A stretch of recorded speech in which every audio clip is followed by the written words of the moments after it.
Bueno, muchas gracias. Vamos a empezar una nueva serie de temas y hemos visto el mes pasado y hemos abordado la Biblia como palabra de Dios. Ahora no es tan diferente el tema que vamos a continuar, no que el tema trata sobre cómo estudiar la Biblia desde la perspectiva de qué es literatura. Y en el programa que hemos hecho le hemos agregado literatura divina, porque muchas veces, si bien es cierto, la Biblia es literatura y tenemos que estudiarla desde esa perspectiva, también no debemos de olvidar de que es literatura divina, o sea, de que partimos del hecho de que la Biblia es palabra de Dios. Entonces, se vuelve necesario pues que nosotros, conociendo que es literatura antigua, ¿verdad? Nosotros también veamos cuáles son esas particularidades que tiene la Biblia como literatura, pensando de que los autores hicieron uso de sus inspirados por Dios, hicieron uso de sus cualidades, ¿verdad? Para permitir de que este mensaje pudiera perdurar. Por ejemplo, nos ponemos a pensar por qué escribir poesía, porque a quién se le ocurrió en los libros que ahora componen la Biblia, por qué no solo escribir narrativa acerca de la historia de Josué, acerca de la historia de Moisés, acerca de la historia de cómo Israel fue llevado cautivo, sino que también de repente encontramos encontramos poesía. Por ejemplo, los salmos, todos son cantos, son poesía. Podemos encontrar incluso en el libro de Isaías, que nosotros no lo notamos en nuestras Biblias, pero el libro de Isaías, todo casi, el 90% del libro de Isaías son poemas, o sea, está compuesto en verso. Entonces uno se pregunta, ¿cuál era la razón por la cual se utilizó poesía? Y es que cuando hablamos de la época en la que la Biblia se escribió, es una época en que la literatura, que la escritura era bien escasa. Entonces la única manera que había de poder recordar las cosas era, bueno, la única forma que había de poder tener acceso a un escrito era escuchando. La Biblia no se, no se escribió para ser leída, ¿verdad? Sino que se escribió para ser escuchada. Por eso ustedes pueden encontrar en los profetas, incluso en Jesús mismo, en los profetas se habla de que o en Esdras, cuando Esdras está leyendo la Biblia al pueblo, dice que todos tenían puesto y atentos el oído. Entonces, eso quiere decir de que la Biblia en realidad, o los libros que ahora conocemos como la Biblia, fueron escritos de tal manera para que se gritaran, para que se pudieran vocear y que la gente pudiera estar atenta y presta para escuchar lo que el mensaje decía. ¿Qué quiere decir? De que de tanto escuchar y escuchar y escuchar, ¿qué terminaba pasando con las personas que oían la escritura? Se la terminaban memorizando y así era como el mensaje se quedaba, ¿verdad? En la mente de las personas. La escritura no puede cambiar si nosotros no somos capaces de recordar. O sea que si nosotros, por ejemplo, un mensaje no nos puede cambiar si nosotros ese mensaje no lo podemos recordar. Si nosotros solo escuchamos un mensaje y lo olvidamos, no puede transformar nada, no puede cambiar nuestra conducta. Pero si un mensaje nosotros lo escuchamos y lo recordamos, ese mensaje siempre está dentro de nuestro pensamiento y es el que nos ayuda a hacer conciencia y a tomar buenas decisiones al momento, gracias, al momento que tenemos que tomar decisiones. Y un caso de ese es, por ejemplo, cuando Jesús fue llevado al desierto, ¿verdad? Fue llevado durante la tentación, que dice que el tentador le decía que tenía que hacer ciertas cosas que iban en contra de la voluntad de Dios, pero Jesús siempre contestaba, escrito está. O sea que Jesús tenía de memoria, tenía el mensaje puesto en su cabeza, ¿verdad? De tal manera de que cuando tenía que utilizarlo, él pues él lo ponía en práctica, lo traía a memoria en ese momento. Así que es importante que tengamos en cuenta de que la Biblia se escribió para ser escuchada. Bueno, de hecho, en las sinagogas la gente no tenía ninguna copia de la escritura en su casa, ¿verdad? Las únicas copias de las escrituras que existían estaban en la sinagoga, en el templo y en las sinagogas. ¿Qué es lo que se hacía cada sábado? Pablo dice, no, pues decía, Moisés se predica todos los sábados en la sinagoga, porque era la única manera en que nosotros somos afortunados, podemos hacer la lectura todos los días y a la hora que queramos, porque la tenemos por escrito. Los judíos no, en ese entonces ellos tenían que recurrir los días sábados a la sinagoga para escuchar la escritura y de esa forma poder conocer cuál era la voluntad de Dios. Entonces, ¿cómo nos llegó la Biblia? Es el tema de ahora. Y este tema, ¿cómo nos llegó la Biblia? Uno se pregunta, ¿y para qué vamos a saber cómo nos llegó la Biblia? Lo que importa es que ya la tenemos, ¿verdad? Y hay que hacerle caso. No, es importante para que nosotros podamos valorar lo que tenemos, ¿verdad? Para que podamos ver y podamos ver desde otra perspectiva de que detrás de la Biblia se ha hecho un gran esfuerzo de personas a través de la historia de Israel que hicieron posible que esto llegara a ser lo que ahora conocemos como las Sagradas Escrituras y es lo que para nosotros se ha convertido para norma de fe, una guía de nuestra conducta, una escritura que nos provee criterios. Y antes de empezar a ver la parte de la parte de cómo nos llegó la Biblia, es importante de que veamos en la Biblia eso, un libro que nos provee criterios de vida. Un libro que no nos, a veces pensamos que la Biblia es prescriptiva. Prescriptiva es cuando el doctor nos da nos da una receta y nos da indicaciones de qué es lo que tenemos que hacer en una enfermedad. Debe tomar esto 3 veces al día y debe descansar 8 horas, etcétera, etcétera, etcétera. Eso es prescripción. Pero vamos a ver que en la Biblia lo que vemos en realidad es una descriptiva. O sea, lo que hace es describir experiencias de personas a través del tiempo y experiencia de una nación a través del tiempo, de tal forma que nosotros podamos aprender de las experiencias de estas personas para que no volvamos a repetir los mismos errores que ellos cometieron. Por ejemplo, ¿por qué les digo que no es prescriptiva? Por ejemplo, ¿qué es lo que Dios, cuando Israel sale de Egipto, qué es lo que le pide Dios realizar a Israel cuando entre a la tierra de Canaán que le ha prometido? ¿Qué hay que hacer con la gente que está habitando en Canaán? Hay que destruirlos a todos, ¿verdad? Entonces hay que destruirlos porque Dios considera de que esas naciones han colmado la maldad, pero eso no lo podemos hacer nosotros. No podemos ir y solo porque hay gente mala y todo eso vamos a exterminarla, ¿verdad? Entonces, o cuando Lot, por ejemplo, vienen estas personas de Sodoma y Lot ha hospedado a estos huéspedes que él todavía no sabe que son ángeles, ¿verdad? Según el Nuevo Testamento, todavía no sabe que son ángeles. Vienen estas personas y las ha hospedado en su casa y vienen los de la ciudad y quieren violentarlos, ¿verdad? A los que están hospedados ahí. Y Lot dice, ¿saben qué? Voy a sacar a mis 2 hijas, hagan con ellas lo que quieran, pero dejen en paz a los huéspedes que yo tengo. Eso no es correcto, ¿verdad? Ni a nadie en su juicio, en su sano juicio se le ocurriría hacerlo en la modernidad. Tampoco era bueno en el tiempo de Lot, ¿verdad? O sea, el que la Biblia lo diga, que él lo hizo, no quiere decir de que era correcto, ¿verdad? Entonces, a veces criticamos a la Biblia, pero la Biblia dice que Lot entregó a sus hijas para que fueran violentadas por los hombres de Sodoma. Pero no estamos hablando de prescripción. Y nosotros abordamos la Biblia desde una perspectiva equivocada y desde esa perspectiva equivocada la criticamos a veces, ¿verdad? Pero no se trata de eso. La Biblia no tiene ese objetivo. La Biblia tiene el objetivo de describir eventos, de describir experiencias, de tal manera que nosotros podamos tomar esos eventos y esas experiencias como propias. La Biblia muestra el objetivo de la Biblia es un objetivo ético. ¿Y a qué me refiero con un objetivo ético? Que tiene como fin último cambiar la conducta de las personas. Esto es único en la religión judía. O sea, no existe ningún otro libro en ninguna otra religión. Cuando hablamos de religiones comparadas, ¿verdad?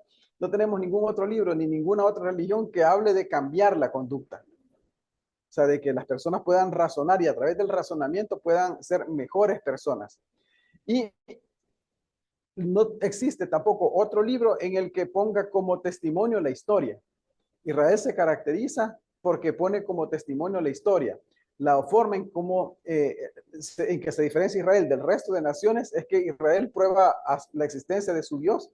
Por eso ustedes han leído de que estaba diciendo, son dioses que no existen, son dioses que no hablan, son dioses que nunca han dicho nada.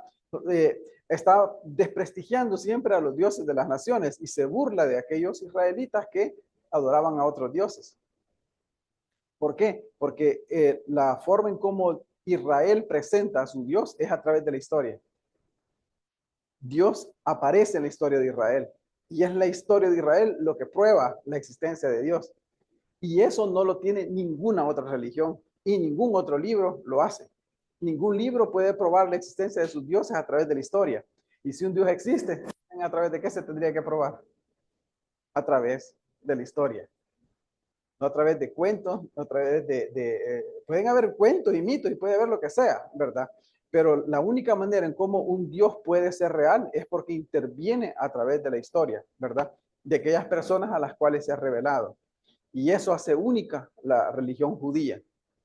La religión judía es única porque tiene estas características que son esenciales. Dios se manifiesta en la historia y ese Dios que se manifiesta en la historia quiere que nosotros cambiemos nuestra conducta para ser mejores personas. ¿Por qué? Porque quiere que así como Él es, su naturaleza, en la cual se establece que Dios es amor y que nos creó por amor, Él quiere que nosotros lo reflejemos a Él, que también nosotros actuemos bajo ese amor divino y seamos personas diferentes. Entonces, partiendo de todo eso, nos preguntamos, bueno, y al final, ¿cómo nos llegó la Biblia entonces? Y es que muchas veces, o sea, no, pocas veces, nos hemos puesto a pensar de que lo que tenemos en la mano en realidad es un rompecabezas. O sea, uno cuando lee por primera vez la Biblia piensa que ya llegó formada y encuadernada, ¿verdad? Que ya vino los 39 libros en el Antiguo Testamento, 27 libros en el Nuevo y ya está la Biblia. Y nunca nos ponemos a pensar que para efectos de la salvación ya lo tenemos y podemos usarla de guía, ¿verdad? Pero no nos ponemos a pensar cómo en realidad llegó hasta nuestras manos. ¿Cuánto ha pasado a través de la historia para convertirse en Biblia? Para convertirse en este conjunto de libros que ahora rigen nuestra fe. Entonces, ¿cómo llegó a ser Biblia? Y vamos a ver brevemente en esta clase de cómo a través a lo largo de la historia, la Biblia se fue armando por piezas, ¿verdad? Como un rompecabezas o como un edificio que se construye, ¿verdad? Un edificio que se construye primero empieza a partir de una idea, de un plano, y después de ese plano se empiezan a echar los cimientos y luego se empiezan a construir cada una de las estructuras hasta que el edificio termina siendo completo. Entonces, la Biblia pasó exactamente de la misma manera, ¿verdad? De la misma forma se formó. Entonces, no veremos que se trata simplemente de un libro, sino que de una compilación que ha ido desde relatos orales, o sea, tradiciones orales, hasta la compilación de diferentes documentos en donde se tomó todo aquello que representaba la voluntad de Dios y se puso por escrito para ser dejado como testimonio para las futuras generaciones. Entonces, ¿a qué llamamos relatos orales? ¿A qué llamamos tradición oral? Normalmente cuando leemos un diccionario, a veces cuando estamos preparando una clase, vamos a encontrar términos como la tradición oral, ¿verdad? Nosotros cuando hablamos de tradición ahora, hablamos de las costumbres que tiene la gente. Son las tradiciones, dice. Pero cuando se habla de tradición en la Biblia, se refiere al recuerdo de la memoria histórica. ¿A qué me refiero cuando se habla de recuerdo de la memoria histórica? Me refiero a aquello de que, dado de que no se pudo escribir, ha tenido que transmitirse de generación en generación, contándose de padres a hijos, de tal manera que no se olvide. Y por eso se llama memoria histórica, de tal manera de que no se olvide y sea recordado. Entonces, ¿cómo entonces empieza la Biblia? Vamos a empezar hablando de que, de hecho, la Biblia empezó a través de tradiciones orales. Entonces, René, pero ¿cómo es eso de que la Biblia empezó de tradiciones orales? Esto que ahora ya está escrito. Ya vamos a verlo. Jaime.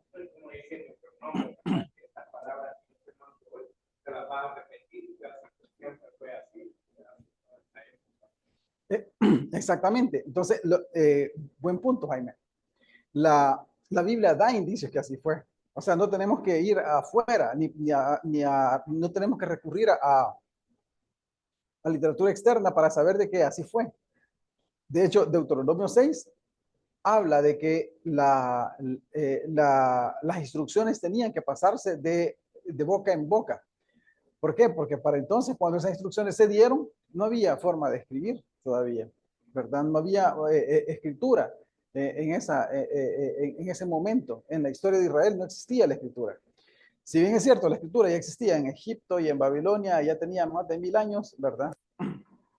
Era bien difícil en el resto de naciones que estaban menos desarrolladas y un pueblo nómada como lo fue Israel. Israel fue nómada 40 años en el desierto, de que pudieran contar con una escritura. Entonces, la única manera que se podía hacer era transmitir la voluntad de Dios a través de las historias. ¿En qué momento se tenían que contar esas historias de padres a hijos, de generación en generación? Exactamente, cada vez que hubiera una ocasión. Y es costumbre en Medio Oriente, por ejemplo, que en la noche las familias se reúnan alrededor del fuego. ¿Y qué hacen? Empiezan a contar lo que le pasó a los papás, lo que le pasó a la familia, lo que le pasó a los hijos, que recuerdan lo que sucedió cuando vinieron a un lugar, fíjate que cuando tu mamá tuvo estos hijos, y tu mamá se casó conmigo, o sea, se cuentan todas esas historias para que se transmita el recuerdo de generación en generación. Entonces no hay algo escrito, pero hay una historia contada. Entonces, la Biblia se empieza a narrar de historias contadas. De hecho, cuando Dios le dicta la ley a Moisés, o sea, Moisés, ¿en dónde tiene que escribir? En piedra, ¿se recuerdan? Primero los 10 mandamientos fueron grabados en piedra, ¿verdad? Allá en el Sinaí. Pero a lo largo del camino de los 40 años, Dios no solo le dio los mandamientos a Moisés, sino que le dictó más leyes. Le dictó leyes de cómo tratar todos los aspectos de la sociedad, todos los aspectos de salud. Israel entra por el norte y en Siquem, cuando entra por Siquem, ustedes se recordarán de que allí Dios hace un pacto. En el Deuteronomio, Dios hace un pacto con Israel, el de las bendiciones y el de las maldiciones. Pero antes de que Dios haga ese pacto con Israel de las bendiciones y maldiciones, Dios le ha ordenado a Moisés que hay una pila de piedras, hay un muro de piedras. ¿Y qué creen que Moisés acaba de hacer ahí, en esa pila de piedras? Acaba de escribir todas aquellas leyes que han recibido hasta ese momento para que quedaran grabadas en piedra. De ahí la frase, ¿verdad? Está grabado en piedra, o sea que es inamovible. Cuando Moisés, ¿cuánto tiempo le tomó grabar todo ese mensaje en piedra? No sabemos, pero cuando Moisés hace eso, entonces Dios dice, separa en medio de los dos montes el pueblo y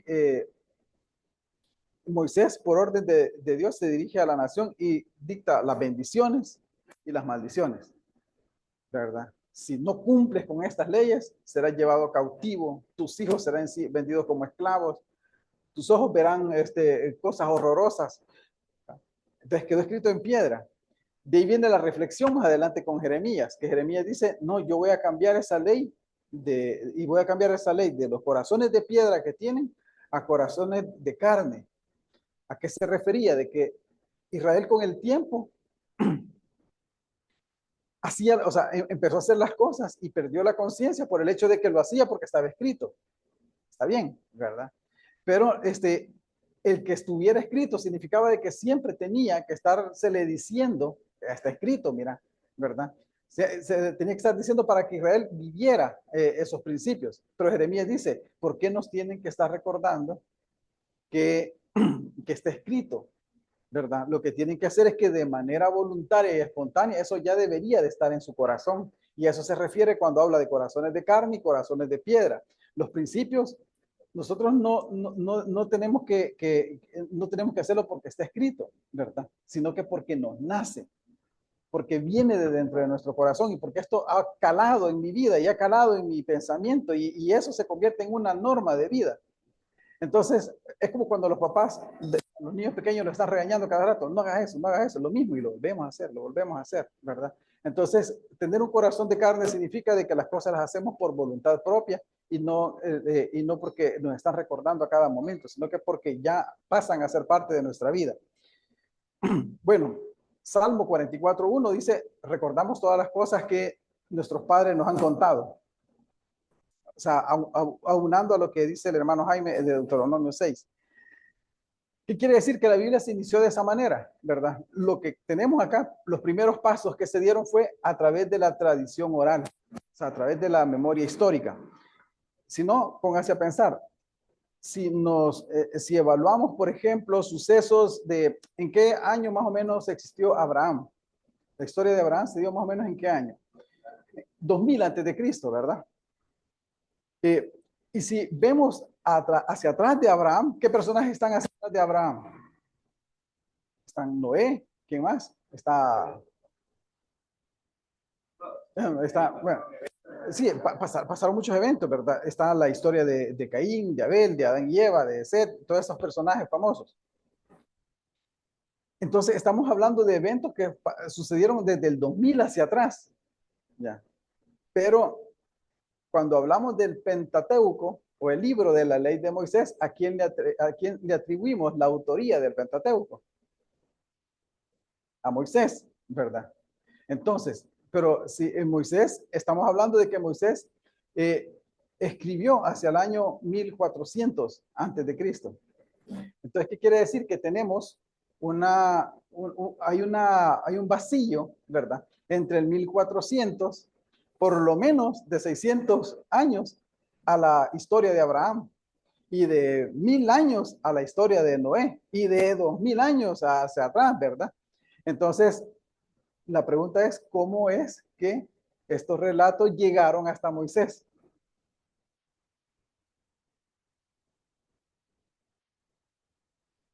La única manera que existía era a través de la recitación, exactamente, a través de la recitación.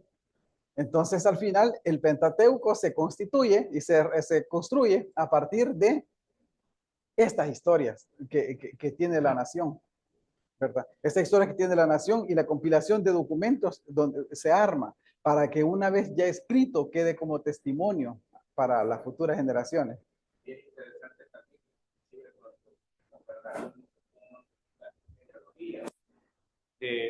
desde Adán hasta, si comenzamos a ver, hasta Abraham, digamos, o David. O sea, es bien interesante que ellos, a pesar de que no había nada escrito, o sea, literalmente, pero la genealogía no la perdieron. O sea, siempre estaba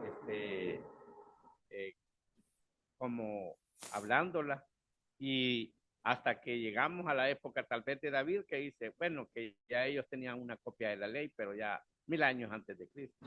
Exactamente, exactamente. Era la genealogía, ese es un caso, no se podía transmitir de otra manera, ¿verdad? Era recordar, día tras día, recordar de dónde se venía.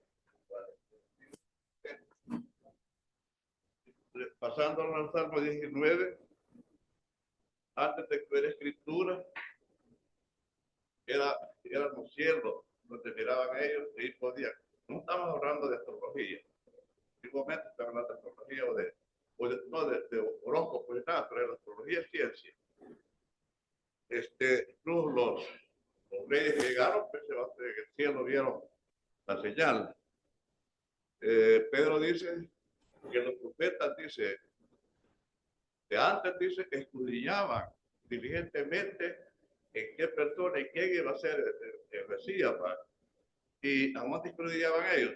Veamos el Salmo 19.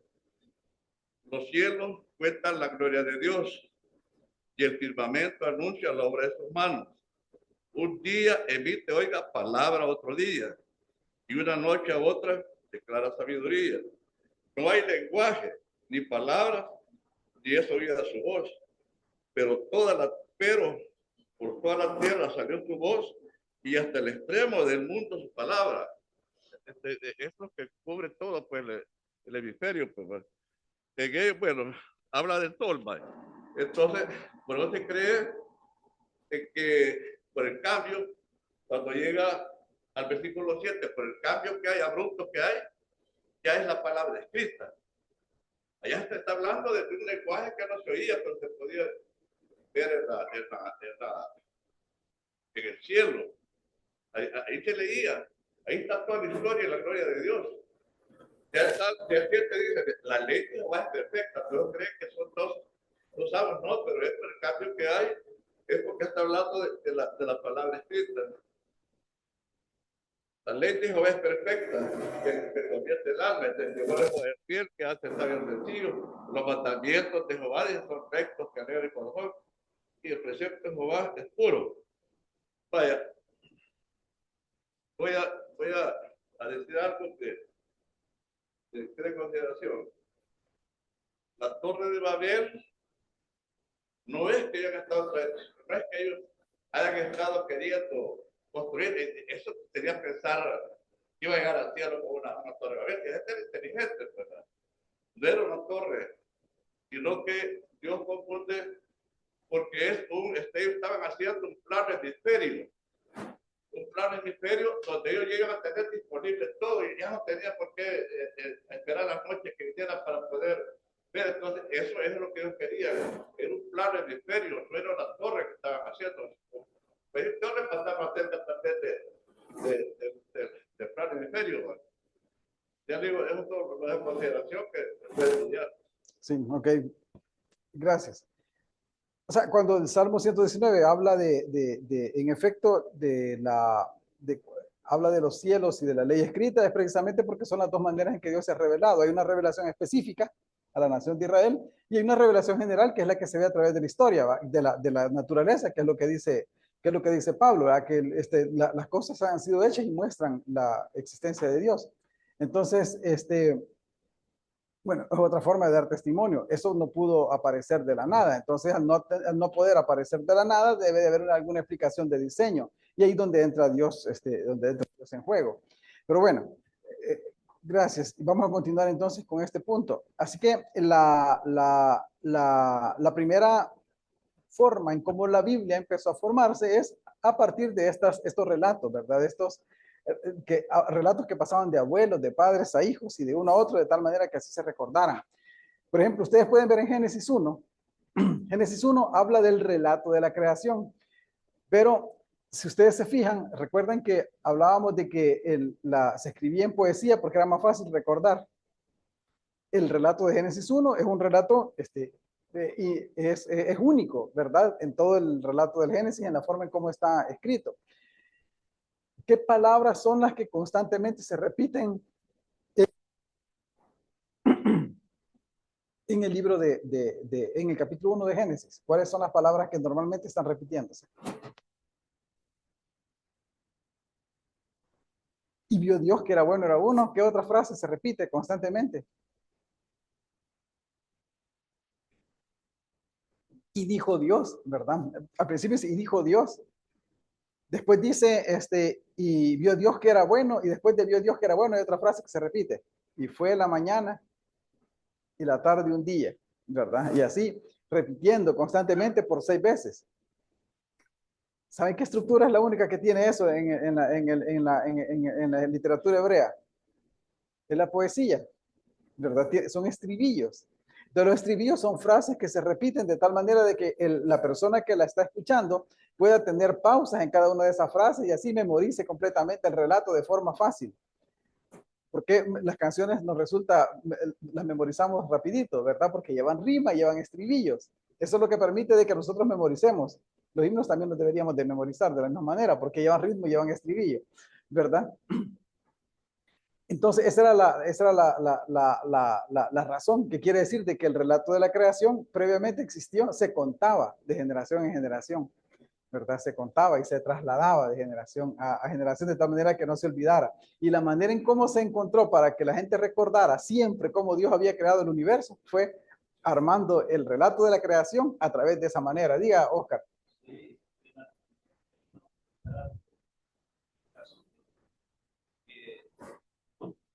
¿Cómo a estas alturas nosotros podíamos entender el Génesis, ¿verdad? O sea, hay una autoridad en sí de esos acontecimientos. Y las experiencias que esa persona vivió son las que transmitió. El caso de Adán. Adán fue prácticamente se le podía un emisor, ¿va? Para sus hijos.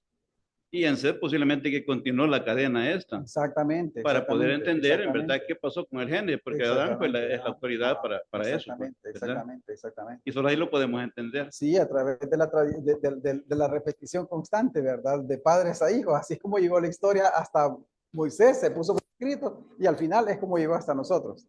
Estaba pensando también que la pauta que tenemos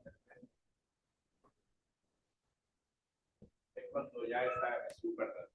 Jesús realmente realmente él no andaba, no tenía todo escrito. Él lo tenía todo en la mente. O sea, pero él ya lo había aprendido. O sea, y podemos ver que es interesante cómo él comienza a predicar, que comienza decía, ya está escrito, estaba repitiendo lo que ya del Antiguo Testamento a la época de él. Y así, igual, varios hicieron lo mismo, de pregonar el Evangelio de esta manera. Sí, sí, sí, exactamente, exactamente. Vamos con Oscar y sigo.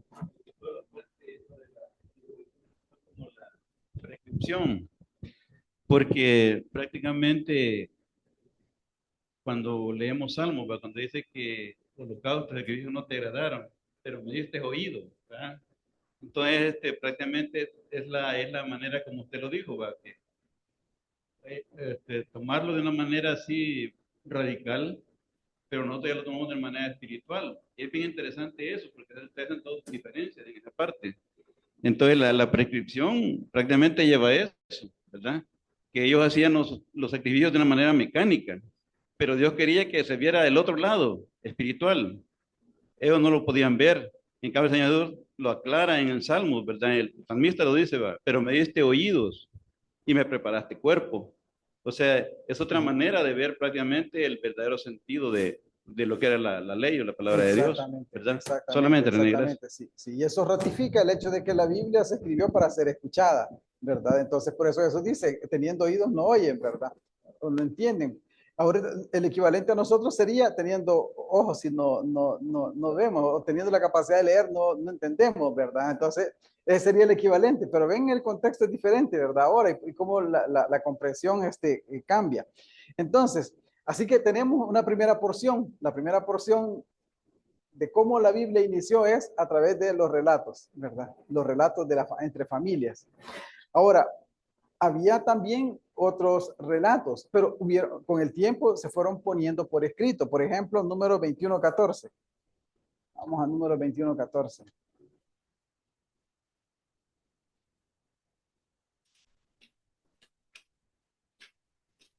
Después pasamos a una segunda etapa.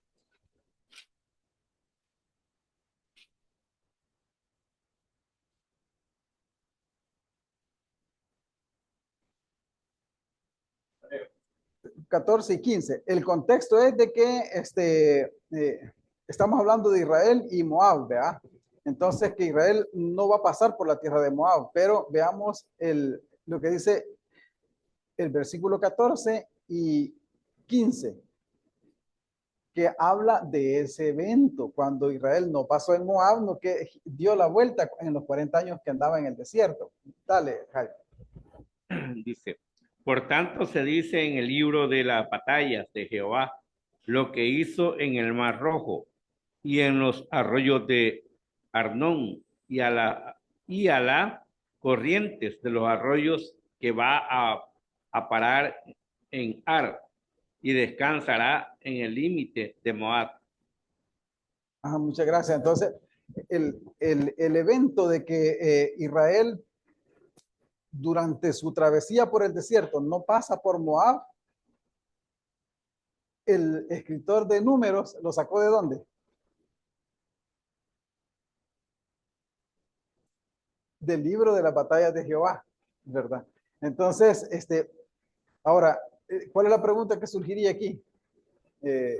Si el Número citó el evento, lo conoce porque del libro de las batallas de Jehová, ¿cuál sería la pregunta que surgiera? Números es considerado palabra de Dios. ¿Dónde está el libro de donde Números tomó los datos? ¿Verdad? ¿Dónde está el libro de las batallas de Jehová? Se perdió, ¿verdad? Se perdió. Y como en su momento ese libro era el que servía para recordar los eventos, recordar las guerras que Israel tenía, ¿verdad? Que había tenido durante su travesía por el desierto, durante la conquista de Canaán, probablemente. Entonces, y como ese libro se repetía también de generación en generación, el libro se perdió, pero el recuerdo quedó, ¿verdad? Entonces, y es por esa razón que Números cita al libro de las batallas de Jehová como la fuente para hablar de cómo Israel rodeó Moab y no pasó por su territorio. Veamos el libro de Jacer, por ejemplo, Josué 10:13.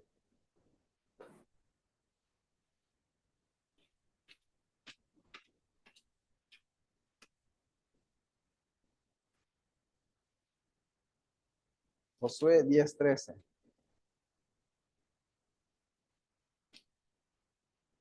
Bueno, 12 y 13. Y este es el famoso milagro donde el sol se detiene, ¿verdad? Veamos Josué 10:12 al 13. El libro de Josué lo que hace es que habla del evento, pero la oración que hizo Josué no es del autor del libro, sino que él recuerda otro libro, ¿verdad? Léelo, Jaime, por favor, Josué, versículo 12 y 13. Josué 10, versículo 12 y 13. Entonces Josué habló a Jehová el día en que Jehová entregó al amorreo delante de los hijos de Israel y dijo en presencia de los israelitas: Sol, detente en Gabaón y tu luna en el valle de Ajalón. Y el sol se detuvo y la luna se paró hasta que la gente se hubo vengado de sus enemigos. No está, no está escrito en el libro de Jacer. Y el sol se paró en medio del cielo y no se apresuró a ponerse casi a un día entero. Muchas gracias. Entonces, ¿qué es lo que estamos viendo acá? De que dice el autor de Josué, esto fue lo que sucedió, ¿verdad? Se recuerdan lo que dice el libro de Jacer, ¿no? Y habla de este libro de Jacer y cita esta oración que hizo Josué. Si quieren más detalles, léanlos en el libro de Jacer, dice, ¿verdad? O sea, cuando dice, no está escrito esto en el libro de Jacer, o sea, más detalles, vayan al libro de Jacer. Entonces, poco a poco, los relatos orales se fueron poniendo por escrito. Y esos relatos por escrito, más los relatos orales, ¿verdad? Más la experiencia que el pueblo iba viviendo a través del desierto, fueron compilando y fueron formando más documentos y fueron enriqueciéndose más documentos. O sea, la compilación de documentos escritos, sueltos, más los relatos que se pasaban, la tradición oral, ¿verdad? Los relatos orales que se pasaban de generación en generación, se fueron poco a poco juntando, de tal forma de que estos llegaron a componer un relato entero, ¿verdad? Ya no era solo el relato oral, ni solo estas porciones escritas, sino que ahora era un conjunto de relatos orales y porciones escritas. Y esa era la siguiente etapa de cómo se empezó a formar la Biblia. Todavía no están los libros completos. Ahorita estamos, ven, primero relatos orales, después porciones de documentos. Se unen, ya están los protolibros, digamos, los libros, los primeros borradores, ¿verdad? De libro que posteriormente llegaría a ser los libros que nosotros conocemos. Ya vamos a ver la tercera etapa, díganme.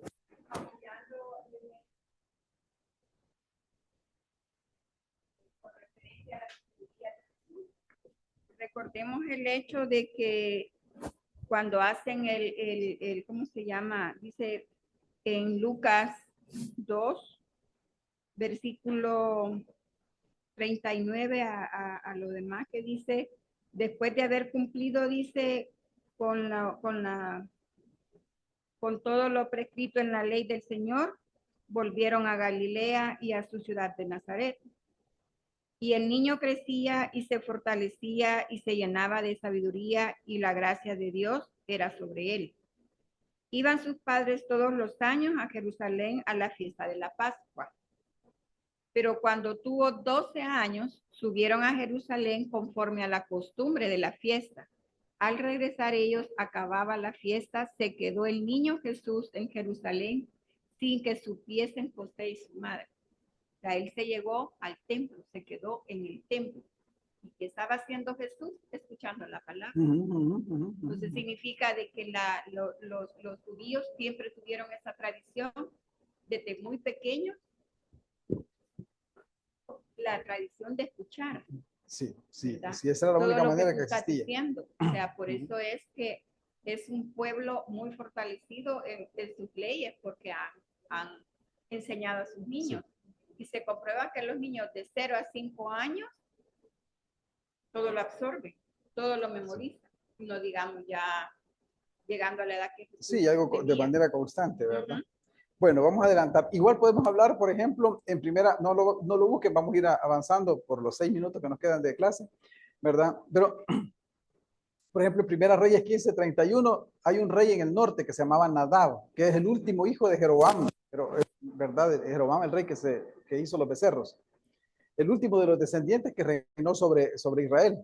Entonces dice, en Primera Reyes 15:31, habla de Nadab, pero al final no da todos los detalles y dice, los demás hechos de Nadab y todo lo que hizo, no está todo escrito en el libro de las crónicas de los reyes de Israel. Entonces, cuando leemos esa frase, el libro de las crónicas de los reyes de Israel, ¿en qué pensamos? ¿En, en, en qué otro libro de la Biblia?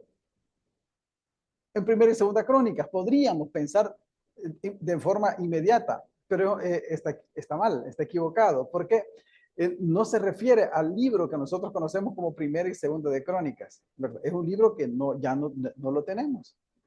Porque, por ejemplo, y les digo por qué, la historia de Nadab era un rey del norte, y Primera y Segunda de Crónicas hablan de los reyes de qué nación, no hablan de los reyes del norte, solo hablan de los reyes del sur. Entonces, cuando Reyes, el escritor de Reyes dice lo demás, la historia de Nadab, que es un rey del norte, pueden encontrarla en el libro de las crónicas de los reyes de Israel. Es otro libro de crónicas, no es el libro de crónicas que nosotros conocemos, ¿verdad? Es otro libro de crónicas que también no contamos, y así es como les digo, se empezó a compilar de documentos que ya previamente estaban escritos. Ahora, ¿cómo llega el libro a ser libro? ¿Cómo al final el libro llega a ser libro? Hablábamos de relatos orales, ¿verdad? Documentos y esta composición que se llevó a cabo. Deuteronomio, ¿quién es el autor? De acuerdo a la tradición. Moisés, ¿verdad? Pero vamos a leer Deuteronomio 1.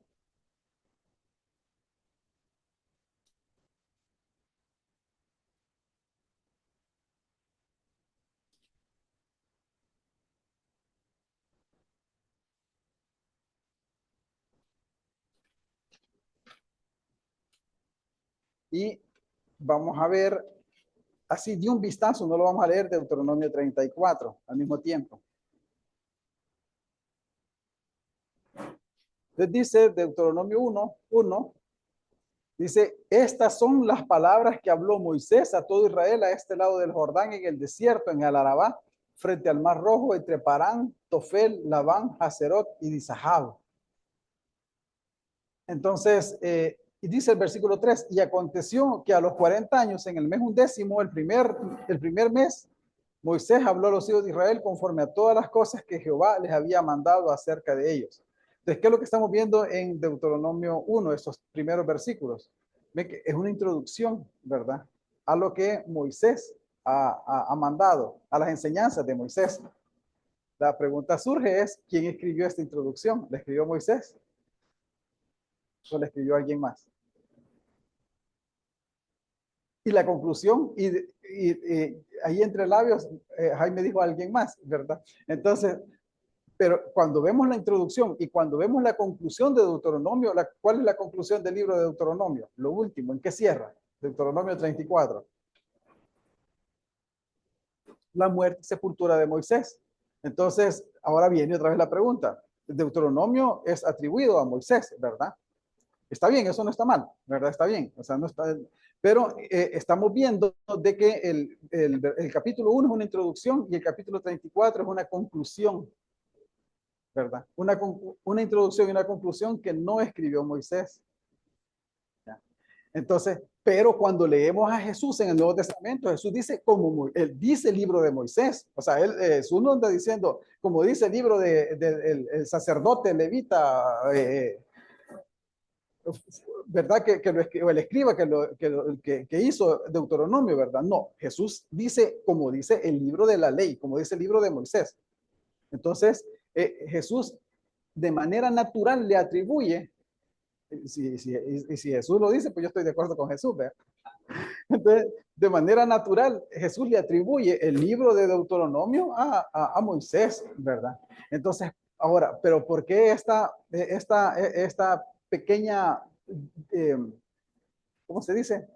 Esta pequeña variante. ¿Por qué si Jesús le atribuye el libro de Moisés, de Deuteronomio a Moisés? ¿Por qué vemos el libro de Deuteronomio? Hay partes que no las escribió Moisés, ¿verdad? ¿Cómo explicamos esto? La explicación está en Deuteronomio 15. Vamos a usar solo este libro de ejemplo. Deuteronomio 15, versículo 18.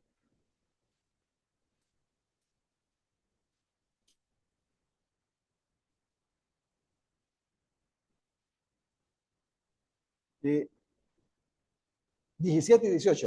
Deuteronomio, perdón, voy a rectificar lo que dije. Deuteronomio 18, versículo 17 y 18.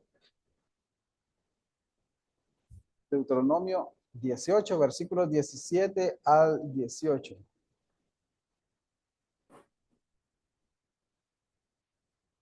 A ver, voluntario, Ana de la Paz. Y Jehová me dijo, han hablado bien en lo que han dicho. Profetas les levantaré de en medio de sus hermanos como tú, y pondré mis palabras en su boca, y él les hablará todo lo que yo le mandaré. Ajá. Hasta ahí está bien, muchas gracias. ¿Quién está hablando aquí? ¿De acuerdo al contexto?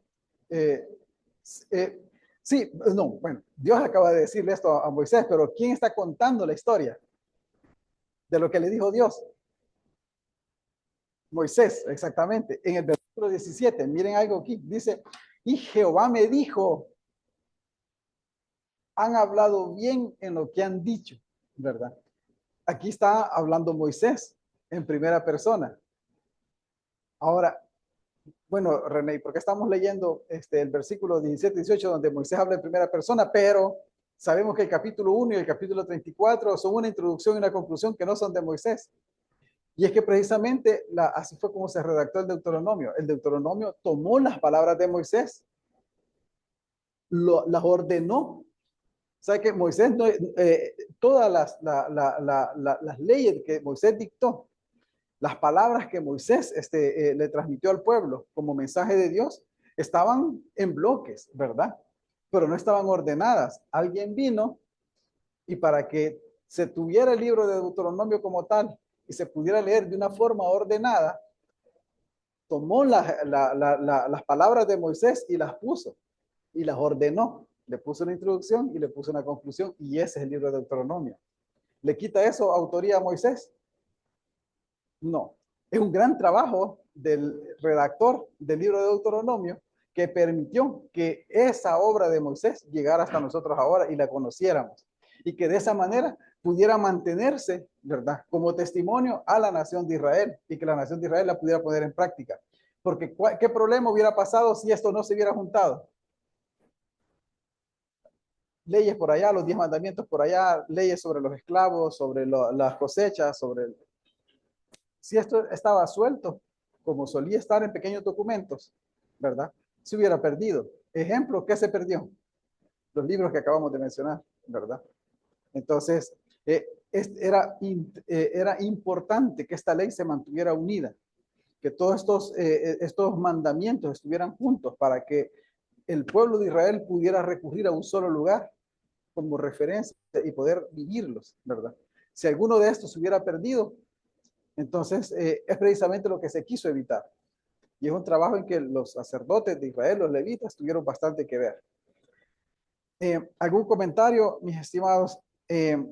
¿Por qué entonces se empieza a escribir la Biblia? ¿Verdad? Sí, también hay cosas que no dicen que están en libros, pero hay cosas que se mencionan, por lo menos cuando Esteban recuerda todo eso, dice de cuántos años Moisés regresó, estuvo en las tardes, de 40 años. Esto no está en Éxodo, pues, que de 40 años tenía Moisés. Él nos dice acá, ¿verdad? Bueno, también está Pablo nos da los nombres de los magos de Faraón, ¿verdad? Da los nombres allí. ¿De dónde sacó esos nombres él? Si no aparece en la Biblia, pues, ¿verdad? Entonces, ¿de dónde? ¿Fue por inspiración divina o lo leyó? ¿Verdad? Y también Pablo dice que el Señor dijo, es mejor dar que recibir, y eso no lo hayamos escrito nosotros, ¿verdad? Que yo lo haya dicho.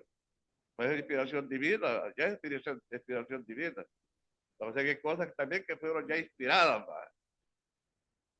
Lo que pasa es que se convierten inspiradas en las palabras, en la boca de Pablo, ¿verdad? Porque, por ejemplo, Judas cita de Noé, es un libro apócrifo. Se convierte inspirado esa frase que Judas retoma cuando dice que el Señor viene con sus santos, con sus millares, con sus santos, con sus millares de santos. Se convierte inspirado a través de la boca de Judas, pero eso no hace inspirado al libro del cual fue tomado, ¿verdad? Entonces hace inspirado la frase que Judas cita. Igual cuando Pablo cita a los poetas de los griegos, ¿verdad? Entonces, es inspirado en la boca de Pablo, pero no en la boca de los profetas griegos. Algo así va la cosa. Entonces, pero bueno, ¿cuál fue la razón? Miren, para que todo eso se juntara. Primero, había una necesidad detrás de todo eso, ¿verdad? Entonces, Dios guió a todas estas personas, no solo en el mensaje original, ¿verdad? Sino que para que se juntara esta escritura y llegar a ser lo que es ahora. Imagínense que ustedes imagínense la nación de Israel, es llevada cautiva. En el año 586 es llevada cautiva a Babilonia. Y llegan a Babilonia y en Babilonia encuentran un relato de un diluvio. De un hombre que se llamaba, no sé cómo se llamaba, ¿verdad? Que construyó un arca redonda y que en el arca redonda metió todos los animales, que existía una pareja de animales, ¿verdad? Y que el diluvio duró 40 días y 40 noches. ¿Qué pensarían ustedes cuando van a Babilonia y escuchan una historia de un hombre que se subió a un arca, que metió la pareja de cada animal y todo eso? Eso suena bastante a la historia que tenemos en Judá, ¿verdad? De la historia del arca de Noé. Entonces, hoy en día los críticos dicen, los judíos copiaron esa historia. Ese es otro punto, ¿verdad? Que la razón es diferente.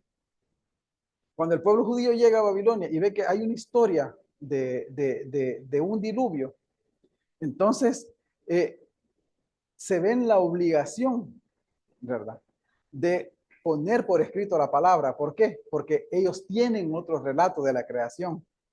¿Qué pasa cuando personas tienen un relato de la creación y llegan a otro lugar donde van a pasar su vida por 70 años y van a ser influenciados por este otro relato de la creación que existe ahí? ¿Qué es lo que normalmente pasaría? ¿Qué va a pasar con los que nazcan en Babilonia? Van a adoptar ese relato babilónico y ese relato babilónico está equivocado. Entonces viene llegan llegan a Babilonia y también hay un relato de la creación. O sea, ahí tienen de todo, ¿verdad? Hay un relato de la creación y ese relato de la creación está por escrito, como el relato del diluvio también está por escrito. Ya existen escritos de Babilonia. O sea, que escritos que ya son de cientos de años atrás. Entonces, ¿qué hubiera sido lo natural de un pueblo que quiere mantener su identidad? Empezar a escribir su historia, ¿verdad? Y con el objeto de garantizar de que se mantiene limpia la historia y no se va a contaminar con mitología de otras naciones, porque las otras naciones también tienen relatos parecidos, pero son relatos que conciben a Dios de manera diferente. No muestran al Dios de Israel. Y es así como se reconstruye y se pone por escrito las historias se escribe Génesis, ¿verdad? Precisamente para desmitologizar lo que tienen las demás naciones. Por ejemplo, ¿por qué se describe que Dios hizo la luna y el sol en Génesis? Porque para los egipcios el sol era Dios, el Dios supremo, ¿verdad? Y para los babilonios, el sol también. Marduk era representado por el sol. E Istar, la diosa principal, era representada por la luna. Entonces, había necesidad de decir, esos no son dioses, son cosas. El sol y la luna son cosas, ¿verdad? Porque hay un solo Dios. Cuando Babilonia tenía muchos dioses, Israel proclamaba un solo Dios y se vuelve una necesidad poner por escrito todo eso. Bueno, similar al Nuevo Testamento, ¿por qué se puso por escrito todo? Precisamente porque habían corrientes cristianas, gnósticas y ese tipo de cosas esotéricas que estaban contaminando la historia original. Antes de que la historia original se contamine, se pone por escrito. Entonces, eso es uno. Y lo otro es precisamente para que esa historia se convirtiera en testimonio, ¿verdad? O sea, eso es lo que vimos anteriormente, para que la historia se convirtiera en testimonio. El Antiguo Testamento apela a la historia de la experiencia de su pueblo. 1 Corintios 10:11 dice, y estas cosas les acontecieron como ejemplo y están escritas para amonestarnos a nosotros, a quienes han alcanzado los fines de los siglos. Romanos 15:4 dice, porque las cosas que se escribieron antes para nuestra enseñanza se escribieron a fin de que por la paciencia y la consolación de las escrituras tengamos esperanza. Este trabajo se hizo para que la nación de Israel tuviera esperanza. Y nosotros que hemos abrazado la esperanza de Israel, ¿verdad? Esta escritura se convierte también para nosotros en nuestra guía, para que podamos obtener criterios de vida de tal manera que podamos tomar mejores decisiones y podamos ser personas mejores cada día. ¿Preguntas? ¿Comentarios?